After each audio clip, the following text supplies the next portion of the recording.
I can't assure you, you're talking about Panama and Greenland. No, I can't. America के नवनिर्वाचित राष्ट्रपति Donald Trump ने पिछले कुछ हफ्तों में कनाडा, मेक्सिको और ग्रीनलैंड को अपने देश में मिलाने की बात की है।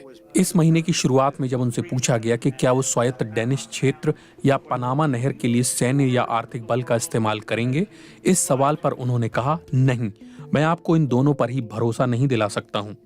लेकिन ग्रीनलैंड के मामले में उन्होंने एक कदम आगे बढ़कर कहा कि अमेरिका को अपनी राष्ट्रीय सुरक्षा के लिहाज से ग्रीनलैंड की जरूरत है। ट्रंप ने ग्रीनलैंड को खरीदने तक की बात कही। 21 लाख वर्ग किलोमीटर के क्षेत्रफल वाले ग्रीनलैंड द्वीप की आबादी सिर्फ 57,000 है। कई तरह की स्वायत्तता वाले ग्रीनलैंड की अर्थव्यवस्था डेनमार्क की सब्सिडी पर निर्भर है और ये किंगडम ऑफ डेनमार्क का हिस्सा है। इस द्वीप के 80% हिस्से पर स्थायी रूप से मोटी बर्फ जमी रहती है। ट्रंप ने अपने social media platform truth social पर लिखा कि राष्ट्रीय सुरक्षा और दुनिया में कहीं भी जाने की आज़ादी के लिहाज से अमेरिका ये मानता है कि ग्रीनलैंड पर हमारा नियंत्रण बेहद जरूरी है। हालांकि ग्रीनलैंड के प्रधानमंत्री म्यूट इगा ने साफ कह दिया है कि ग्रीनलैंड उसके लोगों का है और वो बिकाऊ नहीं है। ग्रीनलैंड एक स्वतंत्र राष्ट्र नहीं है, बल्कि वो डेनमार्क का एक स्वायत्त क्षेत्र है। इससे पहले 2019 में भी ट्रंप ने कहा था कि ये एक शानदार रियल एस्टेट सौदा होगा। ट्रंप 20 जनवरी को अमेरिका की सत्ता संभालेंगे। इस बीच ट्रंप जिस तरह से ग्रीनलैंड का बार बार जिक्र कर रहे हैं, उससे ऐसा लगता है कि रिपब्लिकन पार्टी की भविष्य की योजनाओं में ग्रीनलैंड की अहमियत बढ़ती जा रही है। यहाँ ऐसा क्या खास है? डेनमार्क और ग्रीनलैंड के भूवैज्ञानिक सर्वेक्षण की ओर से 2023 के मध्य में प्रकाशित एक रिपोर्ट में कहा गया है कि यहाँ का 4 लाख वर्ग किलोमीटर का जो इलाका बर्फ से ढका नहीं है, उसमें 38 खनिजों के हल्के या भारी भंडार हैं। ये सभी आवश्यक मटेरियल की यूरोपीय लिस्ट में शामिल हैं। यहाँ कॉपर, ग्रेफाइट, नियोबियम, टाइटेनियम और रोडियम के बड़े भंडार तो हैं ही, साथ ही रेयर अर्थ खनिज का भी अच्छा खासा डिपॉजिट है। नियोडिमियम और प्रेसियोडिमियम में खास चुंबकीय गुण होते हैं जो उन्हें इलेक्ट्रिक वाहनों और पवन ऊर्जा उत्पादन के लिए जरूरी टरबाइन के निर्माण में काम आते हैं। क्या चीन से किसी तरह की होड़ है?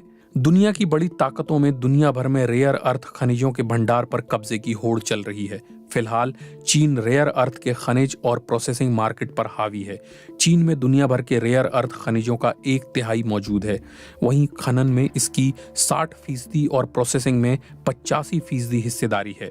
ग्रीनलैंड में रेयर अर्थ खनिजों का खनन करने वाली 2 माइनिंग कंपनियां ऑस्ट्रेलियाई हैं, लेकिन एक में चीन की सरकारी माइनिंग कंपनी शेंघे रिसोर्सेज का निवेश है। चीन वर्षों से ग्रीनलैंड में अपनी मौजूदगी बढ़ाने की कोशिश कर रहा है। चीनी कंस्ट्रक्शन कंपनियों ने ग्रीनलैंड में कम से कम 2 हवाई अड्डे बनाने की कोशिश की है, लेकिन डेनमार्क की कंपनियों ने उन्हें पीछे धकेल दिया है।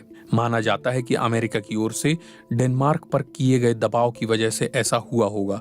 इस क्षेत्र में चीन की गतिविधियों ने अमेरिका को सतर्क कर दिया है। अमेरिका चीन को अपना प्रमुख प्रतिद्वंद्वी मानता है। क्या एलन मस्क की भी भूमिका हो सकती है?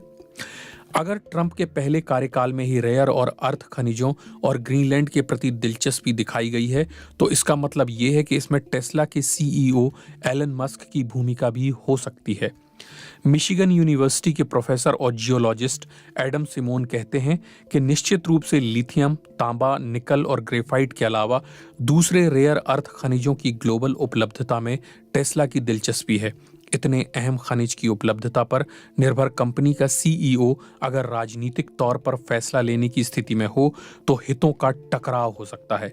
इससे ऐसे खनिजों की ग्लोबल उपलब्धता प्रभावित हो सकती है। वहीं ट्रंप ऐसे पहले अमेरिकी राष्ट्रपति नहीं हैं जिन्होंने ग्रीनलैंड को खरीदने का सुझाव दिया है। 1860 के दशक में अमेरिका के 17वें राष्ट्रपति एंड्रयू जॉनसन ने पहली बार ये विचार रखा था।